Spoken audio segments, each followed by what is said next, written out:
Rasulullah Sallallahu Alaihi Wasallam pernah mengadu kepada Allah tentang kondisi manusia ya di dalam Al-Quran itu sendiri. Apa aduan Rasulullah kepada Allah? Wa qala ar-rasulu ya Rabbi inna qaumi ittakhadhu hadzal Qur'ana mahjura. Berkata Rasul, wahai Rabbku, sesungguhnya ada di antara umatku yang mereka menghajar Al-Quran. Ada di antara mereka yang mengabaikan Al-Quran. Ngeri gak dengarnya orang yang mengabaikan Al-Quran? Apakah ada di antara kita yang hadir di sini yang mengabaikan Al-Quran? Gak mungkin lah kami mengabaikan Al-Quran. Al-Quran mukjizat yang paling terbesar. Al-Quran adalah wahyu yang paling mulia. Ya, bahkan tidak ada sesuatu apapun yang berketerkaitan dengan Al-Quran maka dia akan menjadi mulia. Malaikat Jibril adalah malaikat yang paling mulia yang dimiliki oleh Allah Subhanahu wa taala karena tugasnya beliau menurunkan Al-Quran.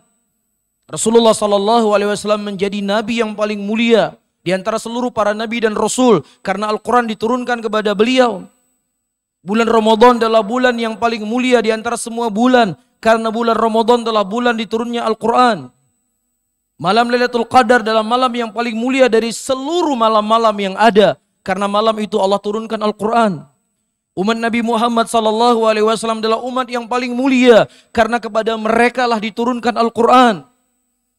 Dan di antara umat Rasulullah yang paling khusus lagi adalah umat-umat yang mereka mau mempelajari Al-Quranul Karim. Demikian kata Rasulullah Sallallahu Alaihi Wasallam dari hadis Utsman bin Affan, khairukum wa afdalukum man ta'allama al-Qur'ana wa 'allamah. Sebaik-baik kalian, seafdal-afdal kalian adalah orang-orang yang mempelajari Al-Quran dan mengajarkannya. Maka bersyukurlah orang-orang yang dia cinta dengan Al-Quran, cinta untuk mempelajari Al-Quran, merindukan Al-Quranul Karim.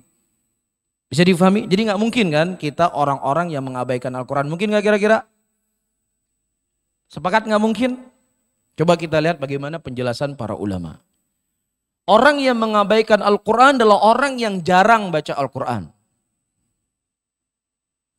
Kira-kira kapan terakhir kita baca Quran? Selain dari sholat ya.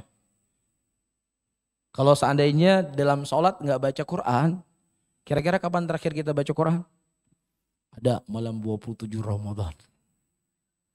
Malah tiap tahun beli Quran. Tiap tahun beli Quran atau tiap tahun download Quran di HP-nya. Karena selesai Ramadan, selesai Al-Quran, babai Al-Quran. Jadi malah hari Lebaran seakan-akan hari selamat tinggal Al-Quran. Jujur kita. Dan antum gak perlu jawab. Cuman jujur saja dalam hati. Kalau tidak ada Al-Quran yang harus kita baca dalam sholat, kira-kira kapan terakhir kita baca Al-Quranul Karim? Datang seorang sahabat Rasulullah Sallallahu Alaihi Wasallam kepada Rasulullah. Dia ingin mengkhatamkan Al-Quran sehari sekali. Kemudian kata Nabi SAW, jangan 7 hari sekali. Dia mengatakan saya mampu ya Rasulullah. Kemudian kata Nabi tidak, jangan. Kemudian dia diberikan izin untuk mengkhatamkan Al-Quran 3 hari sekali. Kenapa dia meminta itu kepada Nabi? Karena dia merasakan lezat, nikmat ketika baca Quran. Alangkah indahnya hidup seorang muslim. Ya, kalau dia rindu dengan Al-Quran seperti dia rindu dengan HP-nya. Alangkah indahnya hidup kita. Ya, kalau kita rindu dengan Al-Quran seperti rindunya kita dengan media sosial kita. Kalau kita rindu dengan Al-Quran seperti rindunya kita kepada Instagram kita. Subhanallah, hidup kita akan tenang. Hidup kita akan menjadi ya sesuatu yang luar biasa walaupun di tengah banyaknya ujian, banyaknya cobaan yang kita hadapi. Kenapa kita cepat galau? Kenapa kita cepat gelisah? Kenapa kita cepat jatuh ketika ada masalah? Karena kita nggak punya pegangan. Karena kita nggak punya kekuatan. Karena kekuatan seorang muslim itu ada pada Al-Quranul Karim. Kekuatan muslim itu sejauh mana dia memuliakan Al-Quran, sejauh itu Allah akan memuliakan dirinya. Ini sebenarnya problem besar dalam kehidupan kita. Kita memboikot Al-Quran. Kita mengabaikan Al-Quran. Kita belum berbicara poin yang kedua, poin yang ketiga. Poin yang pertama saja, kita sudah dianggap orang yang mengabaikan Al-Quran. Iya, poin yang kedua, orang yang mereka mengabaikan Al-Quran adalah orang yang mereka tidak ada keinginan untuk mempelajari hukum-hukum Allah yang ada dalam Al-Quran.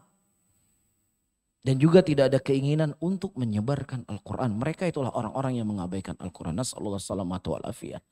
Jangan sampai kita menjadi orang-orang yang diadukan oleh Rasulullah SAW kepada Allah Rabbul Alamin. Kita harus memaksa. Kita harus paksa diri kita.